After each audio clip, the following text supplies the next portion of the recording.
Olá pessoal, tudo bem?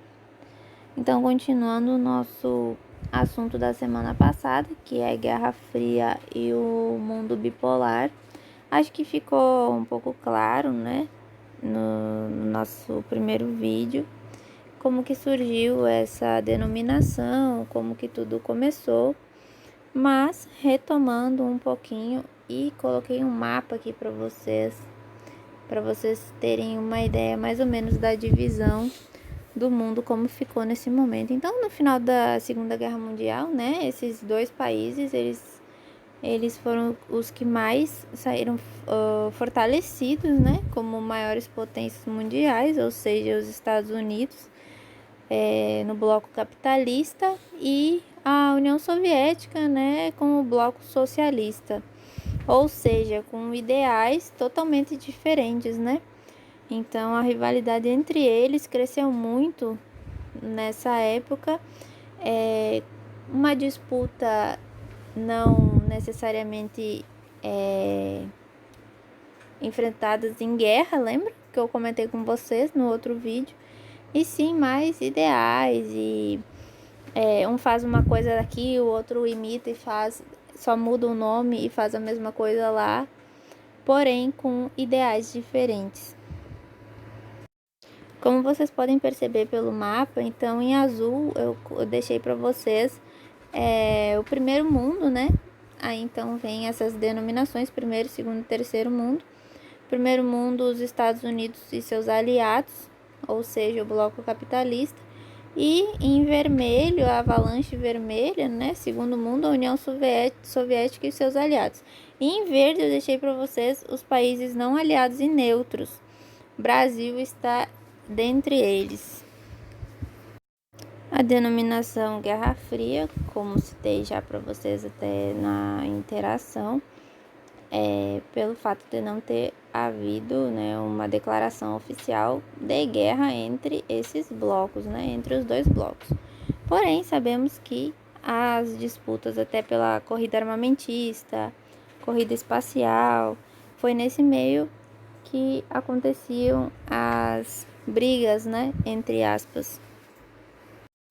Essa imagem é clássica, provavelmente vocês vão ver muito em provas, concursos e provavelmente na prova de vocês. De um lado, vocês percebam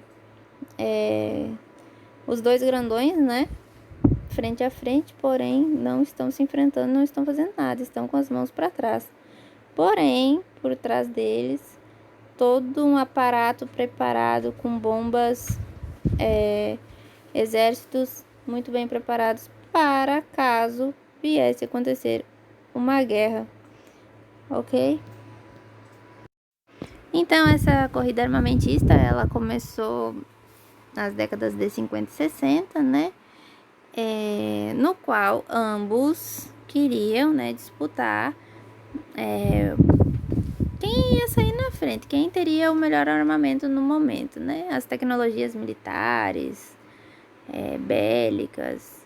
Então, foi numa dessas tentativas que a União Soviética levou o primeiro homem ao espaço.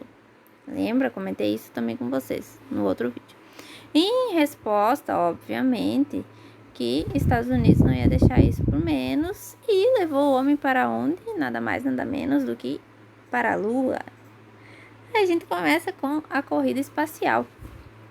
Então, essa disputa, eu até coloquei aqui para vocês, a imagem da cadelinha Laika, que foi mandada para o espaço também. Não gosto nem de comentar muito essa questão.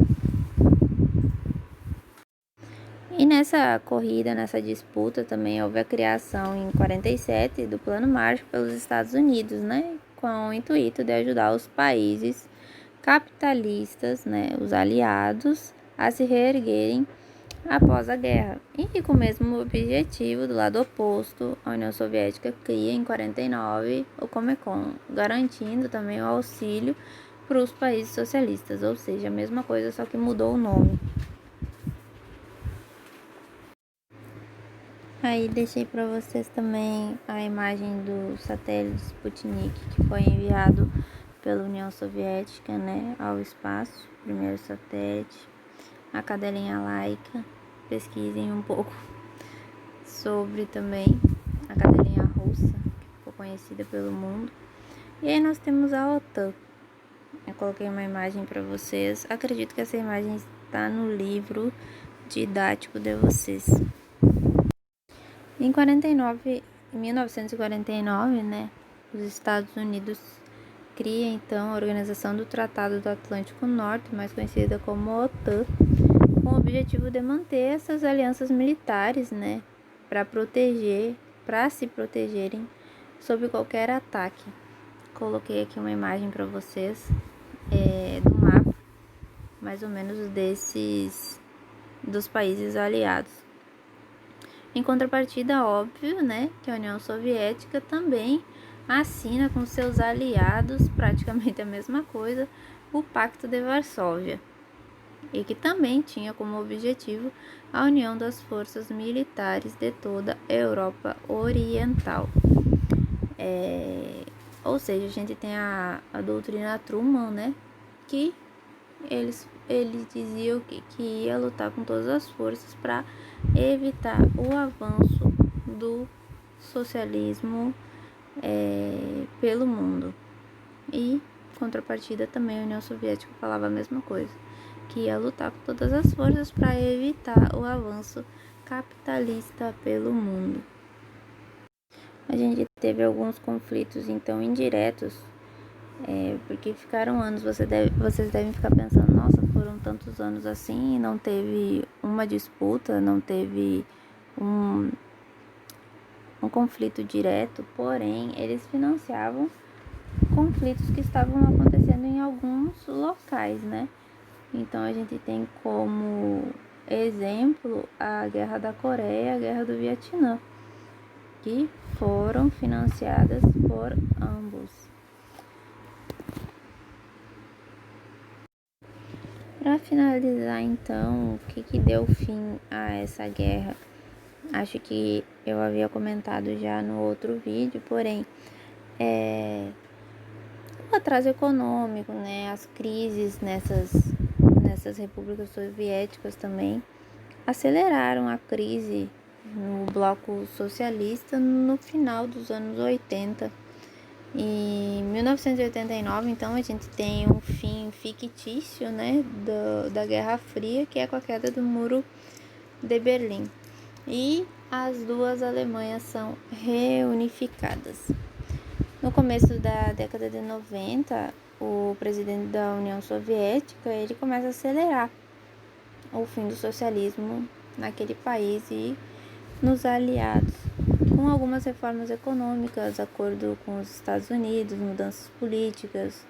Então, o sistema vai enfraquecendo, né? Dessa forma, vai se findando esses embates políticos, ideológicos e principalmente militares. O capitalismo, por fim, né, vitorioso, aos poucos vai sendo implantado nos países socialistas, como vemos até hoje.